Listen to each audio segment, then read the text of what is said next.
पहले वो बोलती थी प्यार करती हूँ, फिर बोल गई कि नहीं करती। क्या पढ़ते हो? मैं 11th में हूँ, मैंने साइंस ले रखी है। तो बढ़िया पढ़ो। पर गुरुजी साइंस लेनी नहीं थी, उसके चक्कर में ली और वो छोड़ के भाग गई। कितने एडवांस बच्चे 18-18 साल में, बताओ 6-6 महीने बिगाड़ रहे हैं लड़कियों के चक्कर में। सर वो बिगाड़ गई गुरुजी, बिगड़े नहीं थे, बिगाड़ गई। और अब ना करना है प्यार व्यार का लफड़ा। प्यार तो होता ही नहीं गुरुजी, सब मोह माया है। कब अक्कल आई है? ये जब आपकी वो वाली रील देखी, कोई हमसे प्यार क्यों करेगा। हेलो दोस्तों, स्वागत है आपका फिर से हमारे चैनल में। दोस्तों आज की रिएक्शन वीडियो काफ़ी मज़ेदार और जानदार होने वाली है। आशा है आपको आज की वीडियो काफ़ी पसंद आएगी।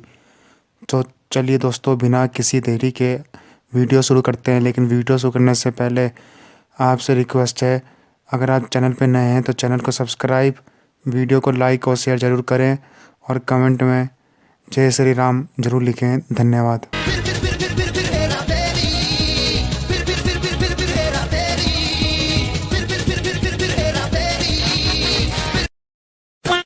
हमारा अल्लाह एक है, हम किसी को नहीं मानते। तुम बोल रहे थे ना किसे मानते हो, हम किसी को नहीं मानते बस। और हमें खिलाने पिलाने वाला वही है, समझे। हम उसी के भरोसे चलते हैं, समझे, क्योंकि हम जब घर से निकलते हैं तो दुआ पढ़ के निकलते हैं, समझे। अच्छा, आप कह रहे हैं कि जो आपको खिलाने पिलाने वाला आपका अल्लाह है, फिर महंगाई का बिल सरकारों पे आप क्यों फाड़ते हैं? सरकारों पे अल्लाह पे फाड़िए फिर। अल्लाह पे क्यों? वो जब उसने भेजा है। ने कहा ना भाई कि अल्लाह खिलाते हैं, तो फिर महंगाई का बिल सरकारों पे क्यों फाड़ना भाई? क्या? पहली बार मैं देख रहा हूं जिसकी सरकार है वो कह रहा है हमारी बनेगी तो देंगे। कान के नीचे लगाना चाहिए खींच के।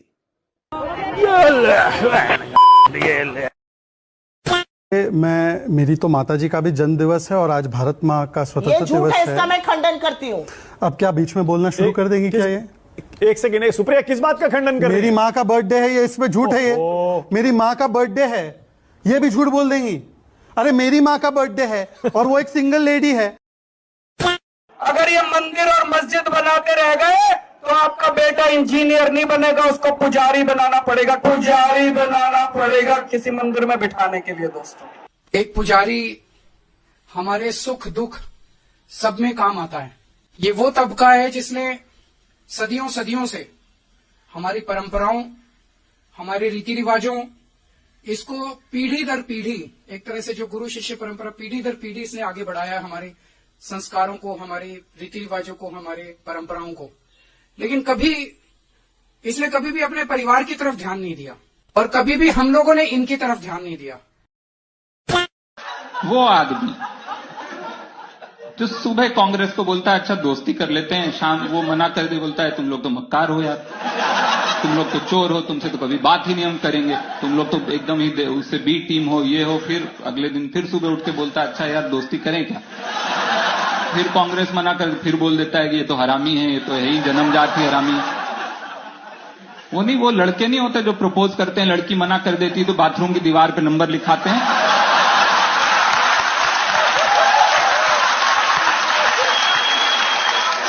और फिर रात को 2 पैक पीने के बाद फिर कॉल करते हैं, हाँ ऋतु, नहीं कुछ नहीं, जानना था, बस जानना था तुम ठीक हो ना। नहीं हम मिलने को बोल ही नहीं रहे, हम जानना चाह रहे हैं, बस बात आवाज सुननी थी तुम्हारी।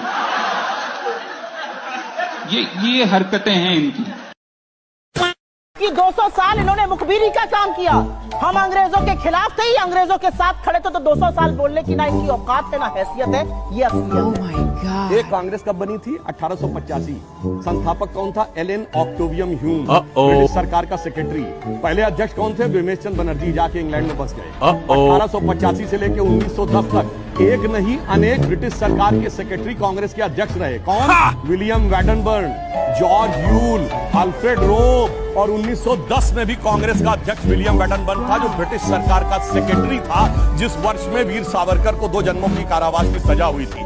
इसलिए मैं पूछना चाहता हूं कि ये कहते हैं कि उन्होंने स्वतंत्रता का आंदोलन लड़ा, तो एक कांग्रेस का नेता बताइए जो अंग्रेजों को गोली से मारा गया। एक कांग्रेस का नेता बताइए, राष्ट्रीय अध्यक्ष स्तर का बड़ा नेता जो फांसी चढ़ा हो। एक नेता बताइए लाला लाजपत राय को छोड़कर जिसने लाठियां भी पड़ी हो। एक कांग्रेस का नेता बताइए जिसको काला पानी भी हुआ हो और उसके बावजूद उन्होंने ही सारा स्वतंत्रता संग्राम लड़ा।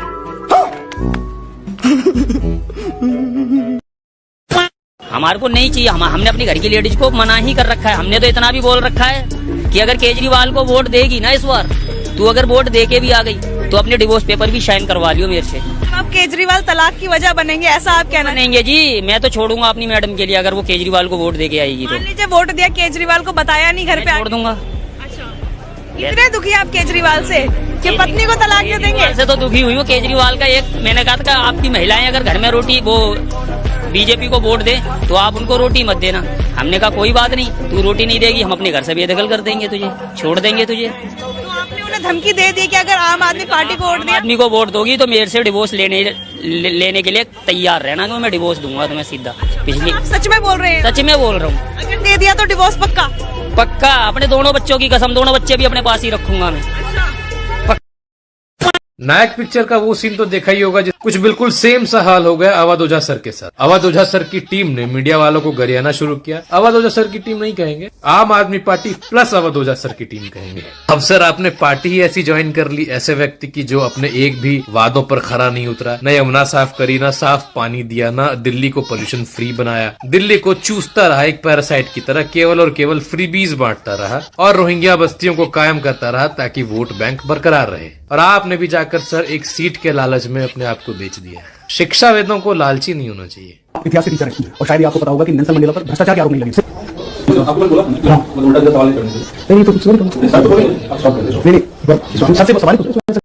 ए भैया कौन सा अनभक्ति है? अनभक्ति है कि बकरी चरा रहा है?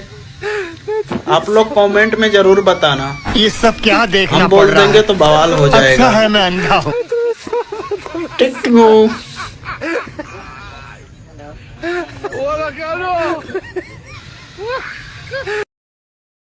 ये जो मरा हुआ आदमी है जिसको पीर बाबा आप कह रहे हैं, उसके हाथ में कुछ भी नहीं है। तो क्या आपने बता दिया? देखिए मैं आपके पास बैठा हूँ, जिंदा हूँ। आप मुझसे कैसा भी बोतल पानी की उठा के दे दीजिए, मैं दे सकता हूँ। अगर मेरे हाथ में फाली जा जाए, सपोज कीजिए मेरा दम निकल जाए और मैं बैठा हूँ ऐसे ही, दम निकलने के बाद आप मुझसे कहिए बोतल उठा के दे दूंगा, मैं नहीं दे सकता।